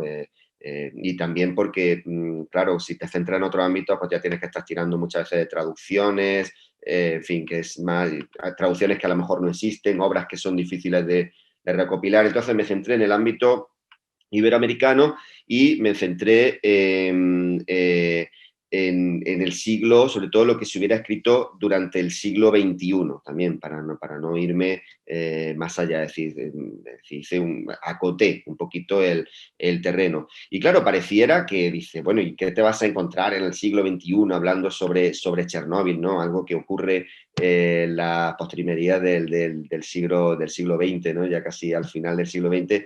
Ya en el siglo XXI lo que interesan, pudiéramos decir, son otros temas, no esto de Chernóbil.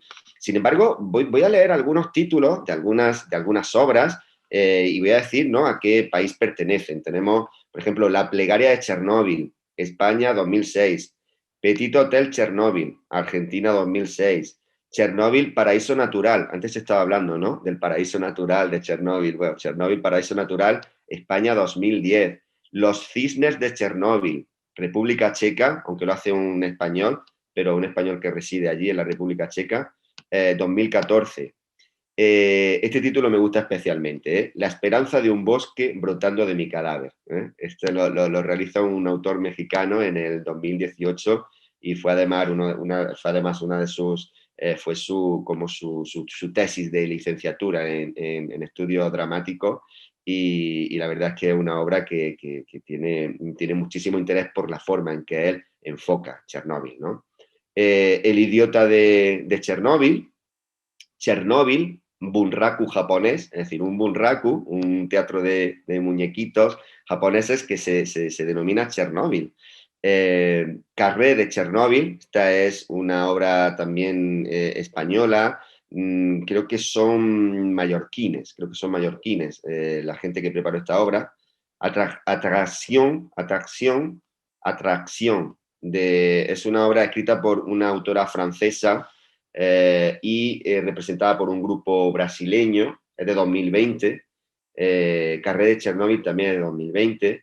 Madrid Chernóbil, fijaos, teatro vivo en tiempos de pandemia, ya entramos en otra dinámica, es decir, oye, estamos uniendo Chernóbil con la pandemia. España 2020. Y luego Hojas Negras, Bosque Rojo, que es la obra que estrenaremos mañana, que es de mi autoría, ¿no? Una de las cosas primeras que llama la atención es que casi todas las obras, utilizan la palabra Chernóbil. Incluso nosotros mañana en el estreno pusimos Chernóbil cuando la obra realmente se titula Hojas Negras, Bosque Rojo. Lo de Chernóbil lo añadimos después. Claro, ¿por qué? Pues porque Chernóbil tiene un tirón, evidentemente. Chernóbil tiene un tirón entre lectores, entre espectadores. Y la idea es que Chernóbil se va a convertir en un concepto para hablar de algo. Un concepto es una herramienta con la que enfrentarse a la realidad. No va a ser solamente en estas obras, ¿no? Las conclusiones que se pueden llevar a cabo. Es decir, Chernóbil no es un momento histórico de una situación concreta en un lugar concreto, que también lo es, sino que Chernóbil, aparte de todo eso, también se convierte en una herramienta con la que enfrentarse a la realidad. Y eso me parece muy interesante porque con esta idea de Chernóbil se realizan, por ejemplo, críticas, se realizan críticas fuertes a la realidad, a la constitución sociopolítica ya no solamente la constitución sociopolítica de la antigua URSS, sino que se utiliza Chernóbil, como he dicho, como una herramienta con la que criticar la realidad. Entonces utilizamos Chernóbil para criticar, por ejemplo, la realidad argentina actual, ¿no? O utilizamos Chernóbil para criticar, por ejemplo, el neoliberalismo. Utilizar Chernóbil como una herramienta crítica, de manera que vemos que Chernóbil, a lo largo de estos 35 años, pues se ha ido cargando de una semántica muy fuerte, pudiéramos decir muy multidisciplinar, una semántica que podemos utilizar en diferentes ámbitos. Y la idea, si hablamos de la construcción dramática de todas estas obras, sin duda alguna tenemos que tener muy en cuenta el papel de la premio Nobel Svetlana Alexievich. Yo creo que Svetlana Alexievich es la que le da al mundo la imagen de Chernóbil.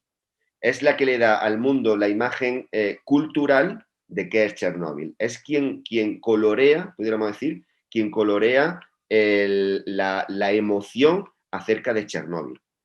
A partir de su libro Voces de Chernóbil, que publica en el año 97 y que luego, solo en el ámbito hispánico, pues tiene ediciones en 2002, 2006, 2015, bueno, en 2015 es cuando recibe el premio Nobel, ¿no? Entonces todo se amplifica.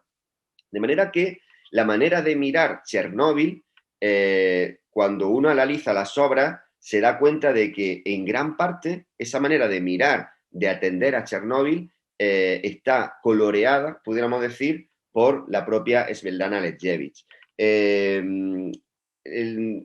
No solamente en cuanto a las temáticas, sino que muchas veces lo que se hace es que se coge la técnica de Alexievich, es decir, la técnica de Alexievich es el testimonio.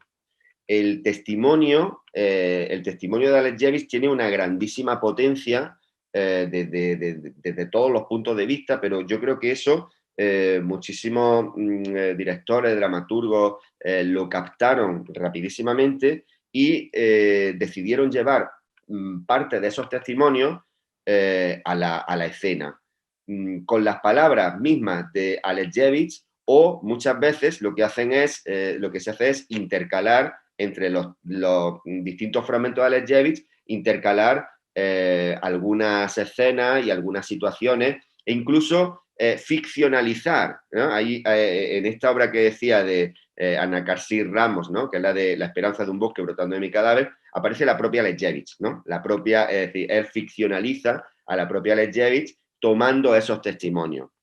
Entonces, la idea del testimonio se convierte, desde un punto de vista de técnica dramática, en un elemento fundamental. Pero es que luego Chernóbil, claro, Chernóbil está muy cargada semánticamente, y está muy cargada semánticamente en torno a dos familias semánticas, pudiéramos decir, principales, ¿no? Una es la familia de la enfermedad y otra es la familia del accidente, ¿no? Entonces, ¿eso qué genera? Eso genera que cuando vamos a visualizar, cuando vamos a enfrentarnos hacia a una obra que pone la palabra Chernóbil, como espectadores, como lectores, ya tenemos un horizonte de expectativas creado. Ya sabemos más o menos qué vamos a encontrar en esa obra. Pero luego la realidad es que en muchas se cumple ese horizonte de expectativa, pero en otras muchas es cierto que hay algunos cambios, ¿no? Por ejemplo, en la obra de algunas obras de Chernóbil que he tenido la oportunidad de leer, existe como una especie de melancolía paradójica, pudiéramos decir, de melancolía paradójica. ¿Por qué? Por el mundo de los años 80. Y entonces ocurre que en esas obras sobre Chernóbil vamos a encontrar, por ejemplo, hay una de ellas, creo que Florence Valego, la autora de Atracción, ella va a introducir la música de Madonna. Es muy interesante porque va a introducir, y no cualquier música de Madonna, sino que va a introducir una canción muy concreta, que es La Isla Bonita, que es una canción que fue un hit en el año 1986. Entonces, claro, es muy interesante ver cómo se ponen en correlación simplemente, se ponen en relación simplemente a partir de la música, dos mundos muy diferentes. Por un lado se expone el mundo de la Unión Soviética y por otro lado se pone todo el mundo occidental simplemente introduciendo en la obra de teatro una música de Madonna. Pero claro, la música de Madonna, ¿cómo entra? Pues entra por la propia autora. Es la propia autora que tiene memoria emocional de aquellos años 80 e introduce la música que ella estaba escuchando en aquellos años, ¿no? Entonces, Chernóbil, como vemos, va multiplicando su semántica, va generando unas técnicas dramáticas específicas, como digo, en torno muy a la idea del testimonio. Pero luego es verdad que Chernóbil da otros temas, ¿no? Y muchos de los temas que he observado en Chernóbil, por ejemplo, trata el tema de los marginados, de los guetos, ¿no? De los guetos que se produjeron en aquella época. De todo esto también nos habla Alexievich. Por eso digo que el color es el que da Alexievich, ¿no? Da el color, da como las temáticas que hay que tratar. Pero también habla del robo de metal. Hay muchas obras que hablan del robo de metal, los robos que se producían en aquella zona de exclusión y de cómo se genera todo un contrabando, ¿no? Y todo un mercado negro en torno a ese metal, ¿no? Que ahí se roba. Hay algunos autores que tratan eso.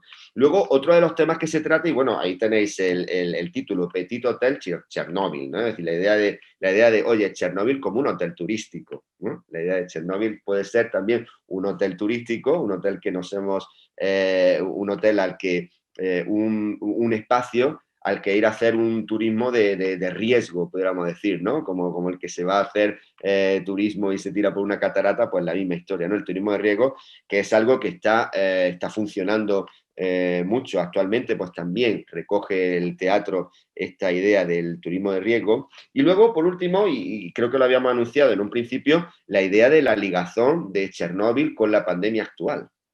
Eso está ocurriendo en obras, por ejemplo, la de Madrid-Chernóbil, ¿no? De la que hemos hablado antes, o por ejemplo la de Hojas Negras, Bosque Rojo, ¿no? La idea es, oye, de cómo mata eso que no se ve, cómo asusta a la población, eso que no puede ver, eso que no puede oler.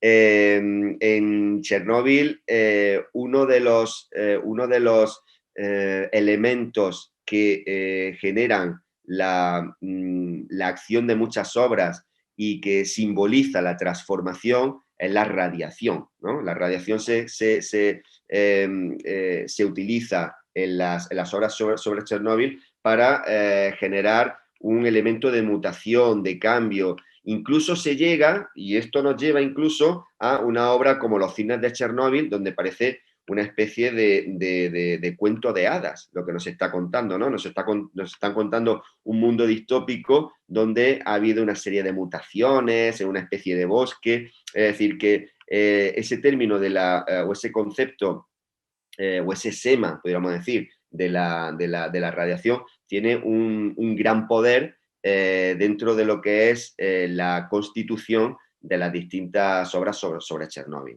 En definitiva, y para no extenderme más y que haya un poquito de debate, ¿no? La idea es que evidentemente Chernóbil tiene un puesto, podríamos decir, tiene un puesto, iba a decir la palabra privilegiado, no sé si es privilegiado, pero es un puesto destacado, al menos un puesto destacado dentro de cualquier tipo de tragedia que haya podido ocurrir hasta nuestros días. ¿Por qué tiene ese puesto destacado? ¿Por qué ese puesto destacado no lo tienen otro tipo de tragedias nucleares, de tantas como se han producido a lo largo de la historia? Bueno, pues porque Chernóbil está muy, muy ligado a toda la caída, evidentemente, toda la caída de un imperio como era la Unión Soviética. Y luego es verdad que Chernóbil, y bueno, con esto termino, tiene también un aspecto emocional en muchísimos de los autores contemporáneos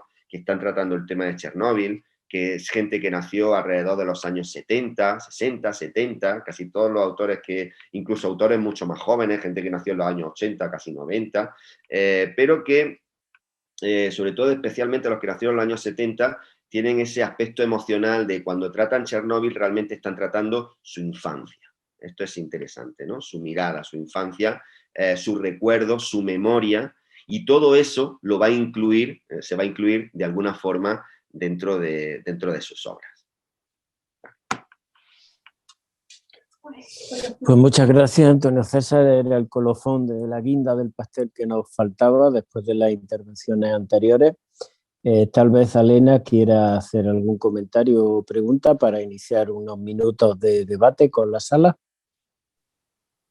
Solamente quería cerrar con que me parece una linda, que al final hemos tratado las cosas de la razón, las cosas de la emoción, la razón por la investigación, la emoción por las vivencias. Hemos tratado las cosas de ética, de los valores, y también hemos tratado desde la estética, desde el arte.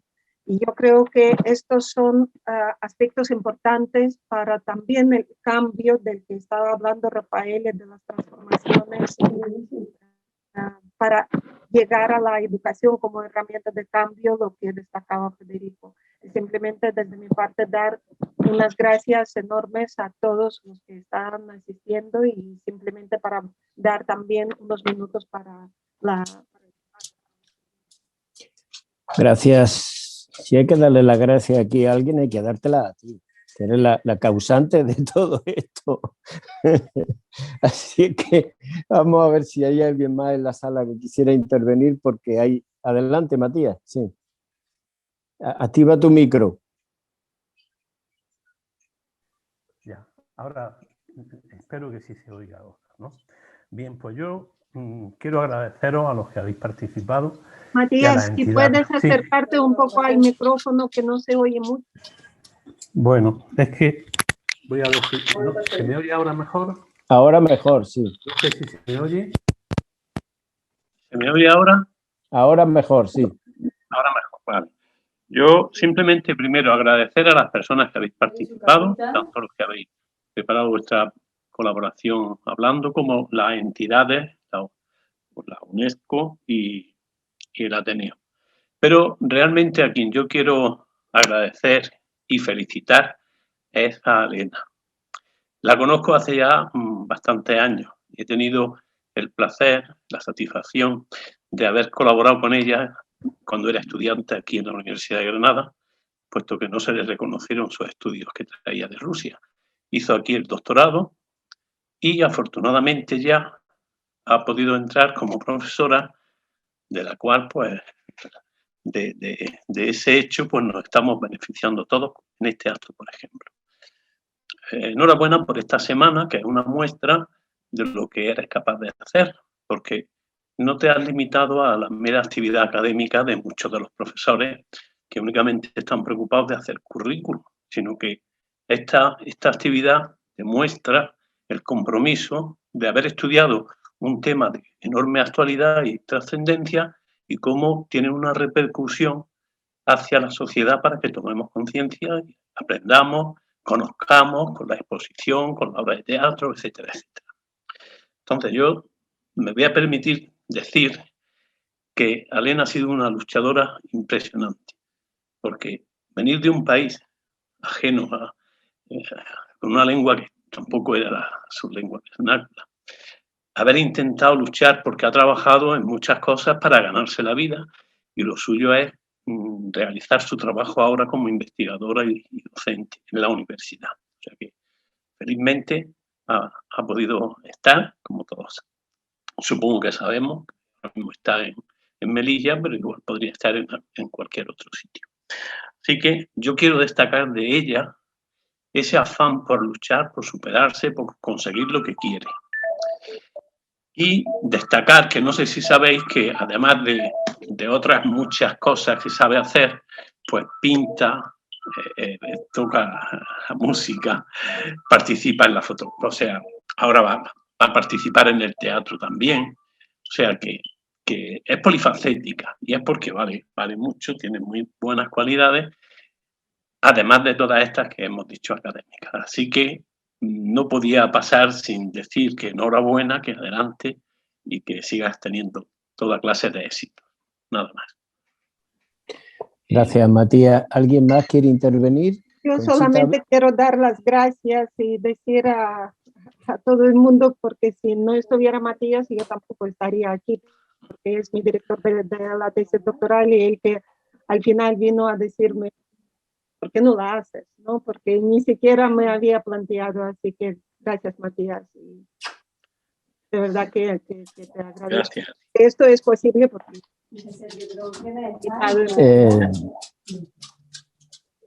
Conchita, ¿había levantado la mano? No. ¿Alguien que quiere intervenir?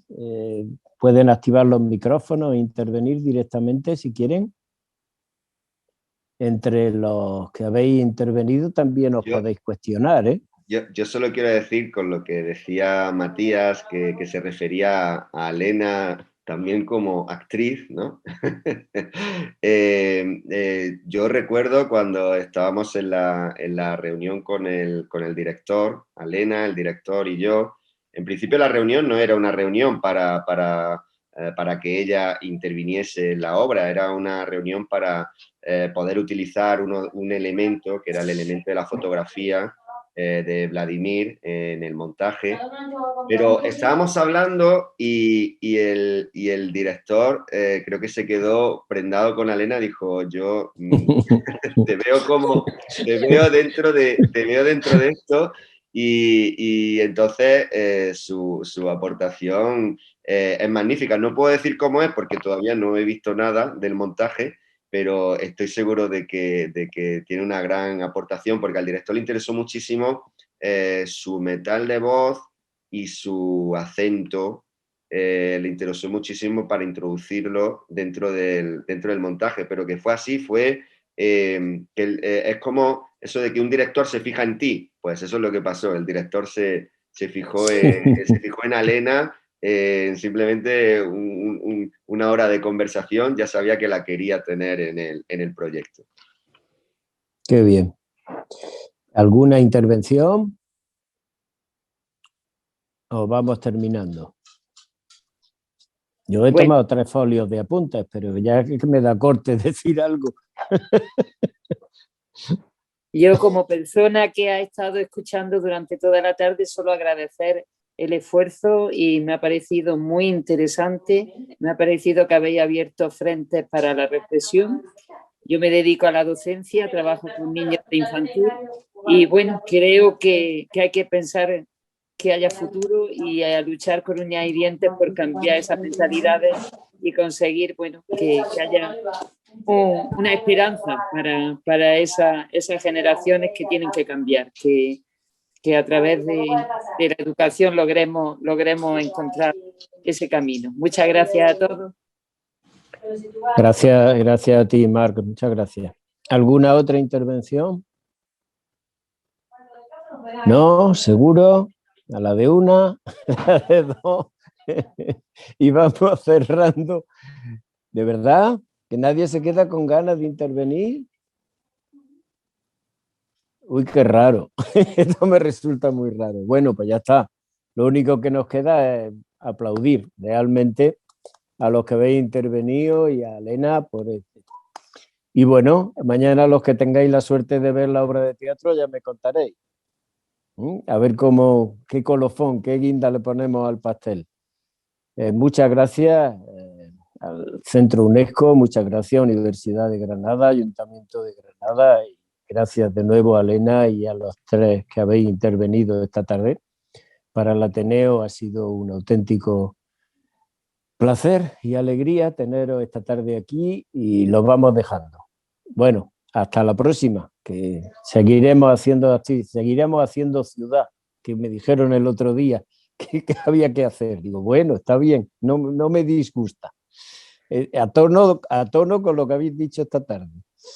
Bueno, pues buenas tardes, que tengáis un buen fin de semana y que vaya todo bien. También dice que se disculpa porque tenía que irse, pero que también un agradecimiento desde el Centro UNESCO de Andalucía porque estáis todos aquí y porque habéis hecho posible todo este acto. Muchas gracias.